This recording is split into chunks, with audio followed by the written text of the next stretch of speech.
What's going on, guys and gals? Chris the Bonafide Hustler coming to you live from the inside of my office. Hopefully everything is all good. Let me make sure that I cancel the sound out on the other feed. But anyways, I'm the Bonafide Hustler on a part-time basis. I am flipping things from garage sales, estate sales, yard sales, flea markets, pawn shops, swap meets, big box stores, and thrift stores, putting on places like eBay, Amazon, Craigslist, my antique booth, and other consignment stores in town. So anyways, I'm one of the co-founders of thegreenroomuniversity.com. You can go check that out. It's the second link down below. But we're going to get this party started. Okay, so let me get a couple windows moved around, and I'm going to show you some finds today that are pretty easy. I mean, they were really interesting finds that you can find at garage sales, and you can bring it to places like eBay, if you want to make some money. So let me drag a couple windows here. I'm slightly unprepared, but I will get this situation remedied in about 1 second. I want to make sure I see you guys in the chat feed too. So that's the main reason why I'm dragging things around right now.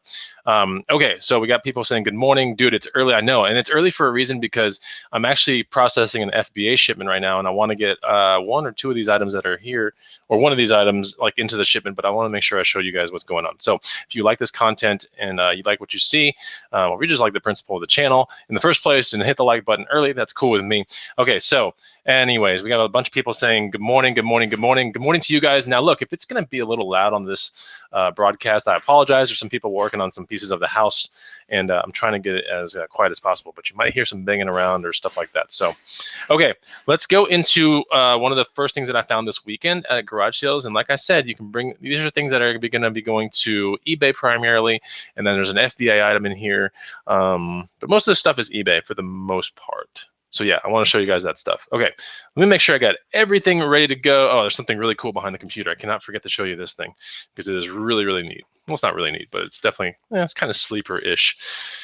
All right, I'll reserve that for the last part. Okay, so I went to a garage sale. Oh man, so like it was just like a rummage sale, and I pull up and there's like boxes everywhere, tons of people everywhere. So I'm like, I get pretty excited. Now I'm not much of a super digger, like I don't get like really crazy into it, but I try to skim the top and try to pull everything that's really, really good off the top. If there are not many, how do I say it? If there are not many leads, garage sale leads for the day, then I might start digging a little bit more, right? Or for people that live in a place where like one garage sale's here and then 10 minutes later is another one, or 20 minutes later, then I get why you would probably want to dig a little bit more. But I typically skim the garage sale and pull the things off the top, and then I just go to the next one. Like that's just the way I like to roll, because there are a lot in Austin, Texas, but this past Saturday there weren't that many, so I had to dig a little bit further.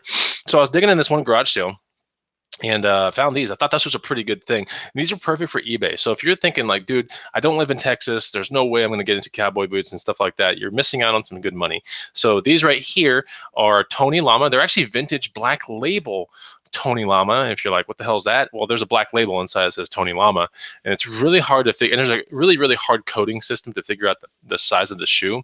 Whereas with most boots, whether it's Justin or current day Tony Llama or anything like that, Pecos, if you look through the top of the boot into the sleeve, and in fact, you can see the black label of the Tony Llama right there. See it? But if you look into the boot, you can see the size like almost instantaneously. It's really obvious. It'll usually be like 7.5, D, M, whatever. But it's pretty obvious. Now, these are coded completely different. They're probably from the 70s. And these are Lizard, right? Pretty nice looking. Thought they were pretty good. And yeah, so these are Lizard boots right here. Let me get a pop-out chat going so I can see what you guys are talking about here. And Lizard boots are definitely one of those good things to put on eBay. It's a caliber above standard leather typically. And the bottoms aren't too bad. Like I pop on boots that look like this on the bottom. Now you guys are gonna flip out when I tell you the price I paid for these things. But let me kind of go through, when you have a pair of boots in your hands, you wanna take a look at the uppers, the lowers, and you wanna do the bend test and see if there's any kind of cracking right around here, which is the primary place where there's gonna be cracking and wear and tear. The secondary place will be under here. And so that's going to be interesting. I hear a hammer going off in the background, but anyway, so yeah, there's going to be some wear and tear here. You'll have to look right here as well. And then from there, you want to see if the back pad is like coming off, but that's not a huge deal. If someone really wants the boot that bad, then they're probably going to take it to a cobbler and get it worked on. If you find a really kind of rare looking thing, or snake skin, or some caiman belly or something like that, then the overall condition could be poor. As long as this part's good, it can get resold. So anyways, these right here, I got them for No, I didn't get them for $5. I got them for $3. I thought it was pretty crazy. So the asking price was like 5, and I was like, yeah, you know, how much for this and something else, which you'll see. But these were $3. So I did list them the other day for like 100. So that's pretty cool. And I have my store on sale too. So they probably won't be 100 now, but they were 100 when I put them up for sale, or maybe 119. Either way, I want to try to get somewhere between 80 and $100 for these. They're in great condition. And typically, when you're dealing with vintage Lizard, the crease would have already like broken it right here. So I'm surprised that these are still intact. So that's good. I decided I wanted those. Right. 48 viewers in the house. Thank you very much. And make sure you hit the like button. Okay. Now let's talk about something that's pretty cool. This was $6 at a Goodwill. And you definitely want to, you know, the most sleeper section, you're going to see this right along. I'm going to edit it, and it's probably going to come out tomorrow. But I always talk about these sleeper section in thrift stores. And one of the sleeper sections is definitely the bag section. I always talk about how bags are such a sleeper section. Like most people will just cruise on through, probably because they don't know what to look for, right?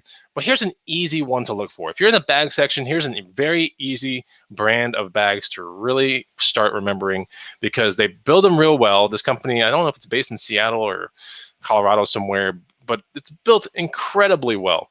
They're messenger bags, and they're just extremely tough. Like you can beat these to hell and back, and they're probably still going to be intact and working and functional. So this is a brand called Chrome. All right, you can see that brand right there. It has a griffin, not a Pegasus, but I do say Pegasus on the video. But anyway, you'll see that tomorrow. There's a griffin on the front, and Chrome bags are typically like, they have backpacks and stuff like that. The backpacks don't have these really neat buckles, but all their messenger bags are going to have this really interesting, almost like a GM seatbelt looking buckle. Okay, that's really important to look for.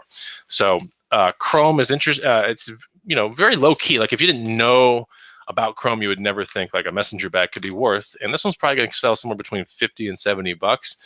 This was a $6 bag at a Goodwill.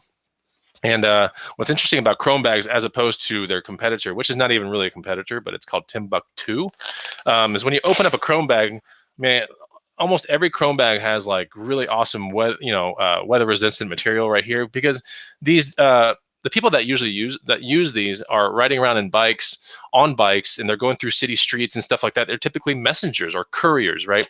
And so they're bringing important documents from point A to point B, and they cannot be wet or damp or anything like that. So most Chrome bags are going to be made out of weather-resistant material, especially on the inside. Might not appear like that on the outside, but for the most part on the inside, yeah. They're also built with incredibly amazing straps and things like that. So like this material right here is like almost like the same material that you have on your seatbelt in a car, right? It's just going to last a lifetime. The Chrome buckle is cool. I've never come across a Chrome bag that had a buckle that was effed up, right? So just like that, a nice solid like clasp sound, and a fully adjustable strap right here. If you're wondering like what the hell is this little strap on the bottom part of it, so here's the bag right here. It's got a handle, and there's a little strap right here. You're like, what the hell is that? That's called a chest strap, to make sure that when you sling it over your shoulder and you're riding your bike and you pivot around, there's another strap that goes from here to another part right here once you sling your body through it. And it prevents the bag from shifting around when you're turning and stuff on your bike or something like that. Anyway, anyways, Chrome bag, great. It's called Chrome Industries, actually, is the company.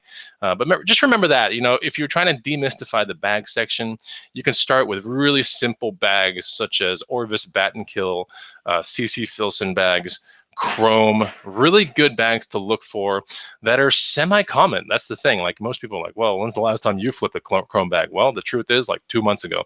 So they're semi-common, right? When's the last time I flipped the Orvis Battenkill? I flipped like 2 within 2 months. Like I think 2 months ago, I probably flipped 2 of them. And those are really good finds too. Emerson, my brother, found one like 4 days ago at Goodwill, and it listed it for like 150 or something like that. So anyways, so good brands to look out for. Chrome, a messenger bag. That's definitely the biggest keyword you can use. Chrome Industries messenger bag, and you can find like the models and stuff by going on Google Images. This one has a laptop sleeve. Not all of them will have a laptop sleeve. This one does, but you'll just take various pictures and stuff like that to get this thing on eBay. So that's what I'm thinking. Taking a $6 bag and gonna try to eke out about 80 somewhere, but no, I'll list it for about 80, 90 with sale. It'll be around 70, 65 when it sells, I would think. Okay, so And yeah, I want someone to tell me where Chrome is from, so that way the next time I do a broadcast, I'll get it right. Like I think it's Seattle. I don't know if it's somewhere in Colorado, but I know it's one of these two places. Anyway, okay, so I know there's a flagship store that's Chrome in Denver. I know that for sure. It's really close to Union Station. Now, here's another thing I found at Goodwill. I paid $18 for these. As soon as I walked in, so when I go to the shoe section, and this is not something that's like a mystery. Most people know that shoes sell really well. In fact, if you're a clothing reseller and you're kind of like having a tough time, and you're going like, I have all this inventory, hundreds of this or shirts or long sleeves, and I hate putting on mannequins and taking measurements, and I'm hardly making any money out of each shirt, and it's just an annoying thing to mess with. I get it because I don't mess with clothing at all, and a lot of clothing resellers or resellers that started out with clothing have since migrated to other things that are just a little bit more worth their time, right? And so some of those things that might be worth your time could be things like shoes. And so I definitely still get into shoes all the time. And when I was at a Goodwill rolling in, and the reason why I'll preface this because the reason why I get into shoes a little bit more is they're kind of one and dones. Like it's hard, typically when you have a shoe, there are less places to look to find wear and tear, whereas a shirt might surprise you with like a hole somewhere that you didn't see, or an odor that you didn't smell, or a stain or a blemish that you didn't perceive, like you just slipped your mind, or it could have shrunk in a wash, which you don't know. Like, so if it says large and you ship it off and the dude tries it on and is like, dude, this is not a large, like, and it was, it shrunk, then yeah, that's a return. So yeah, you definitely higher returns in clothing versus something like shoes. It's definitely as opposed to something like bags, for example. And that's the reason why I like those categories a little bit more, is because you typically get higher profit. You spend less time in a thrift store. You can go to more stores, and there's like very, very low return. There's just low return. It's easier to list. The checking is much faster when you deal with shoes. Like looks like something like this, for example. You do a little bend test, but I don't even have to do that. I could just look at them and go, okay, these are like hardly worn. These are like basically mint. But this style of boot, for example, that's an incredible market on eBay. So this right here is a what was it called? It was called a Rock Castle, like a Rock Castle 2 made by Aston Gray, maybe, or some company like that. And decent company. There was like 15 or 19 sold in the past 90 days. It's pretty good. I'll get into that market. These were $18. I'm gonna shoot for somewhere around 70 or 80. So yeah, I'm gonna put them in a box just like that, and flatten the box out, make it good. And yeah, I should be able to get out with somewhere between $9 and $10 of shipping. But like I said, on these, you really don't have to do the test because it's really obvious that these are in incredible shape. They're a size 10.5, which is extremely super good common size. That's an amazing size to do. If it was $18 and the size was like 8 men's or something like that, like I probably would pass because that's a really, really tough sell. But when you're in the 11s and the 10.5s and 12s and 13s, like huge market for that kind of stuff. So anyways, this boot basically we considered like an ankle. You can put search terms like Chelsea in there, whatever. But yeah, usually ankle, not chukka, but ankle would work. And there are enough keywords if you're looking at eBay for a Rock Castle 2 Aston Gray boot. And zipper, yeah, here, zipper sides, that's important. They're really pretty, I shot these in my outside on evening time, and I put those pictures in the green room so people could kind of see how I'm migrating some of my like outdoors based goods and shooting them outdoors. Like the hell with shooting them inside. Shooting them outside just gives a better earthy element to it. So I put some of those pictures up yesterday in the green room asking people, what do you guys think of my earthy type pictures that I'm putting on eBay? And a lot of people were just like, that looks great. On some items it looks amazing, on some it doesn't, right?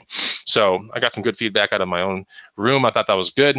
But it's really good to get used to a couple of things. Like if I'm shooting an electronic, for example, I'm probably going to want that inside with a white background and well lit.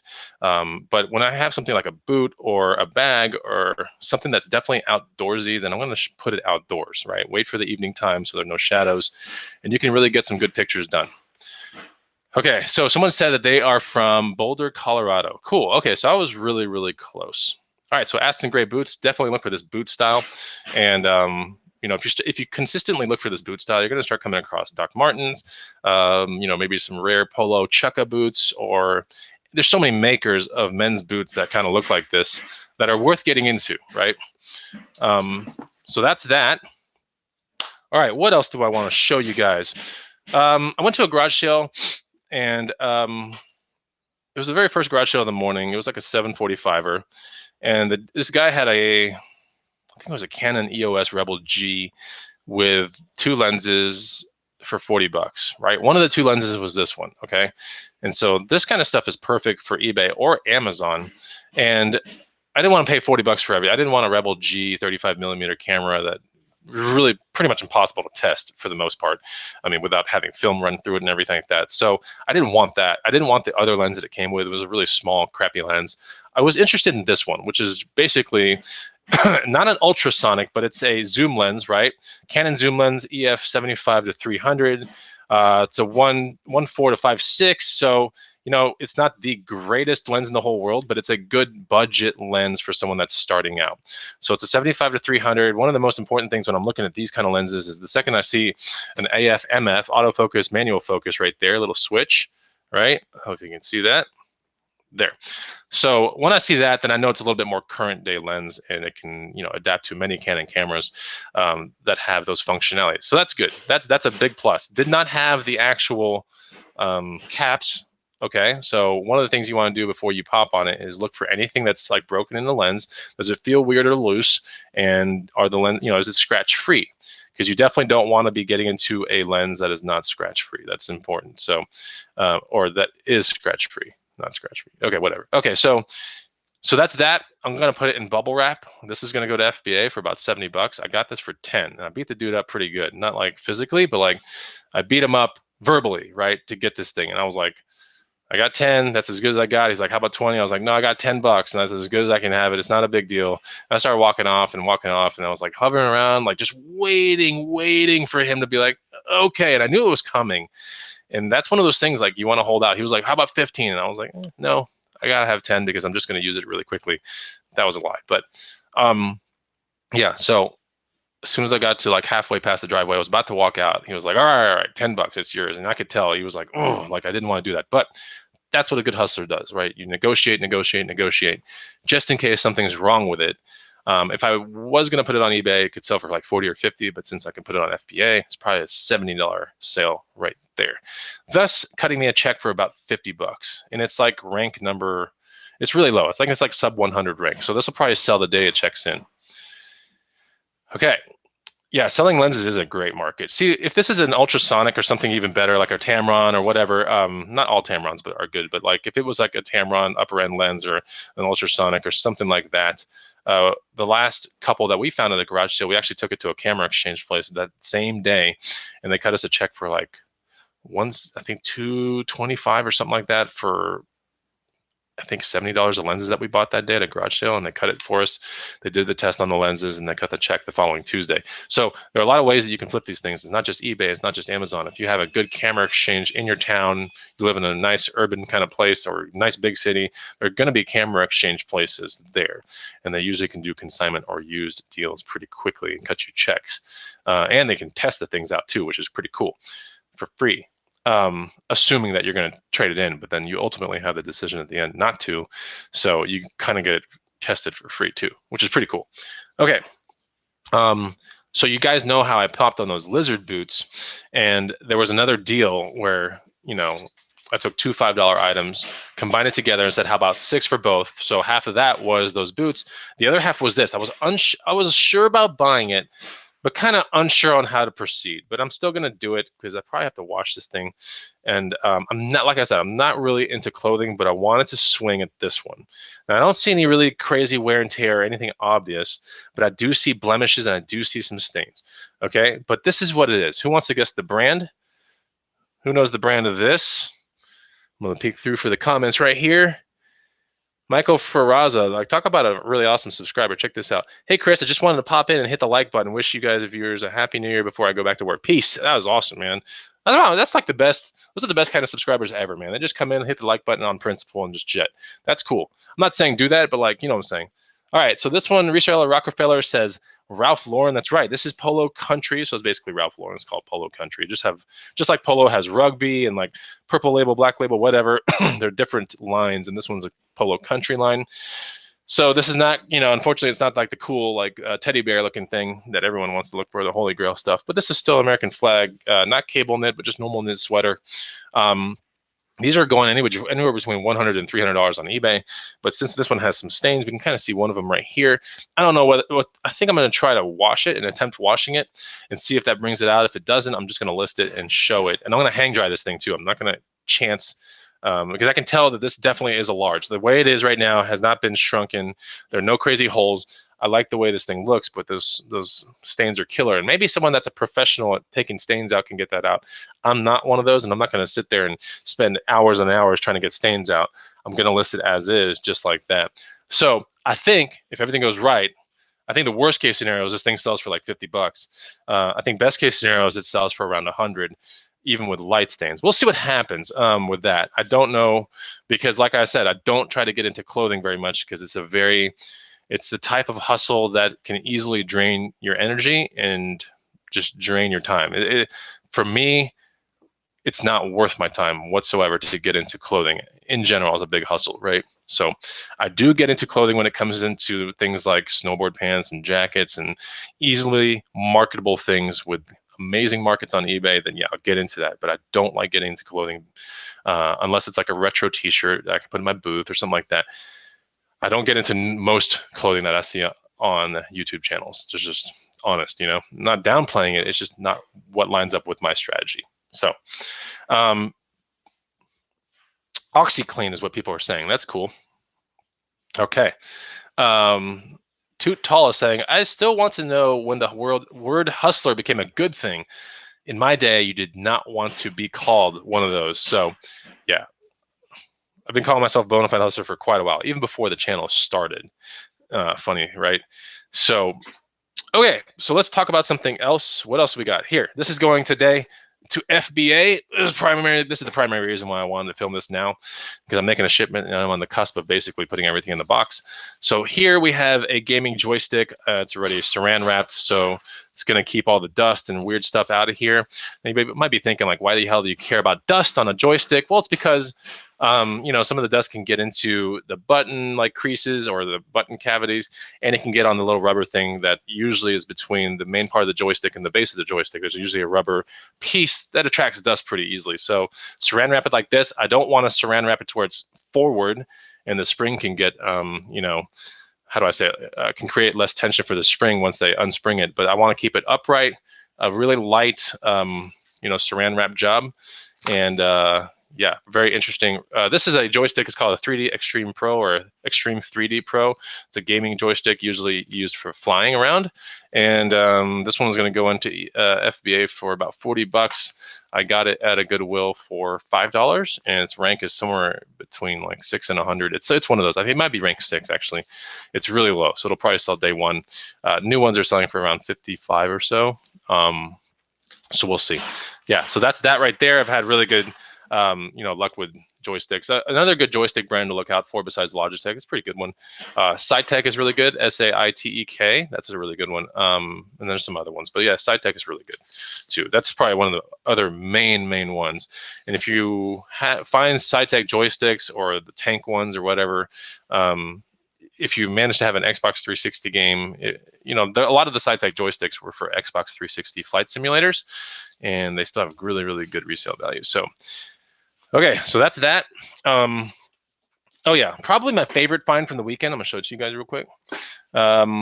This was pretty cool, but I don't really care that much about it. But I thought it was pretty cool. So it's a 1993 Matchbox Corvette Roadster, right? 1993 Corvette Roadster. I thought it was pretty cool. Just whatever, like it was $1. Probably put it on eBay. You know, this doesn't line up with my mantra whatsoever, so I might just put it on my antique booth. At my antique booth for 10 bucks, like really quick. If you go on eBay, you can probably score one for about 10 to 20 bucks. So it's a 1993. It's the normal C4 Corvette. I think it's a C4, if I'm not mistaken. Yeah, so there you go. Pretty cool. Not the pace car or anything like that, just a normal Corvette. And one of the last finds I thought was this is probably my favorite one, right? This was $1. I thought this was pretty sick. So I listed it. I just opened up an Etsy store yesterday. And so this is my very first item I put in my Etsy store, and I put it on eBay too. So I cross-listed this one. It's a Colorado Springs vintage 90s, maybe 80s hat, right? It's not considered trucker, although I did put trucker in my listing. It's It's not even a high crown. It's got a normal crown. It's a floppy type hat, but it has a little bit of a structure piece right here. So I've disclosed that. It goes halfway up the crown. It's got that nice little captain's rope thing right there, and I just love the color of it, right? And the inside, it's, you know, it's very, very lightly used. So I thought this was a really solid pickup when it comes to vintage hat games. So I did list it somewhere on eBay for around 70. I put it on Etsy for 50. My store will be on sale on eBay, or is on sale. So, you know, all the prices should kind of line up similar. But if someone really wants it, you know, I'm going to ask a premium for this one because it's in really, really good shape. So I didn't want to put this one in the booth. I mean, I guess I could, but it's in good condition. I don't want people, you know, unlatching it, putting it on their head, and maybe they have a sweaty forehead or something. A lot of times I can take something that's vintage and put it in my booth as well with a code on the tag that says EB. So that way when it sells and I look at it on my phone, I go, oh man, this item that says EB, whatever number 3005 EB just sold. I go to my eBay store and I yank it real quick, right? So if it sells in the booth, that's great. And I do that with maybe 10 items that are in my store right now. So that was a pretty good one. I have a really cool Pikes Peak vintage hat as well. It's sitting in my garage in a box. So that one's also on eBay. Anyways, I thought it was really good. You know, you got to pop on hats like this. They're really, really cool. They're caps. Okay, so they're caps, hats, whatever. But there you go. So Joe Molina says, what are some other keywords did you use? It's sick. I'm thinking he's talking about this. I put all kinds of stuff. I put baseball cap, trucker cap, retro 80s, 90s, vintage. I put all these like little keywords, and it's really up for the person that looks at the listing to determine, is it really retro? Is it vintage? Because I think vintage is technically pre-1999 is what Etsy said, which I was like, damn, that's what vintage is? That's crazy. So I thought that, you know, then what is retro at that point? And it's just, it gets really confusing. So I used all the keywords. I couldn't care less. You know, if someone just lands on my listing because of the keyword, that's the whole purpose of the keyword, is so people find the listing, right? They can determine whether it pops on them real quick or not. Like they're going to look at this and go, I want it, or they're going to be like, I don't want it. And that's essentially what's going on in their head. They're not going to sit there and go, that's the wrong keyword, I'm going to report this dude. You know, it's not like that. So there you go. I think that was the last item. Like always, oh, here's something that's cool. I found it at Savers last week sometime. It's right on my desk. I'll show it to you guys anyway. So this was $2. Yeah, $2 at Savers. Going to stick this in my booth for about 15 or so. Thought it was pretty neat. It's a retro Federal Express shirt. You know, it's got the little like double collar thing. So it's like purple and gray collar, and it's got that FedEx kind of like vintage look to it. It's a weird feeling shirt, man. It's got like purple inside of it as well. It's just an odd shirt. So we'll see what happens with this in the booth, but I'm thinking like, yeah, 15 bucks or so. Yeah, if you put something like this on eBay, like FedEx or UPS or In-N-Out Burger, you'll get yanked pretty quick because I think it's like a copyright violation or something like that. Like those companies do not want people selling their garments out there on the secondhand market, but you can usually circumvent that a little bit with, you know, by using other sites or something. But I have a booth, so I can put this in there, no problem. No one cares. So that's that. Okay. Yeah, and I'm thinking, so someone here, Madly Jimmy says, I've been doing well with hats like that on Etsy. That's right. And I'm starting to realize that maybe Etsy is definitely the place for some of these uber really neat vintage things that, you know, if I look at it and I go, man, that looks really cool and I want to wear it myself, that's probably something that belongs on Etsy. So yeah, there's a lot of interesting things about Etsy that I was like looking at. When it came down to like making the listing for a physical product, or there's even a digital product. So I'm like, damn, you could actually sell like all kinds of like digital products on Etsy if you want to. And I did not know that. I thought Etsy was all about physical products only, but there was a selection that said, is this thing a digital product? And I was like, that's pretty cool. So maybe that's, I don't know what that might be. Is that a retro vector image, you know, for a Ratfink skateboard thing? I don't know what that means, but does it mean you can sell a guide on there or a manual for woodworking? Like, I don't know. Like, I just saw it and I thought that was very peculiar. Okay, so Joe Molina says, when can we expect the next thrift battle? And the next thrift battle is actually programmed to be next Wednesday. So that's at least going to happen on my channel. We know that this week's show for the Green Room Hangout is going to be Wednesday evening on Rakin's channel. You'll be seeing that very soon in the Green Room. It'll be a public show that's going to be on YouTube. So that's pretty much the finds. I know that what you're seeing is what I bought. Like there's a bunch of stuff that my brother bought as well.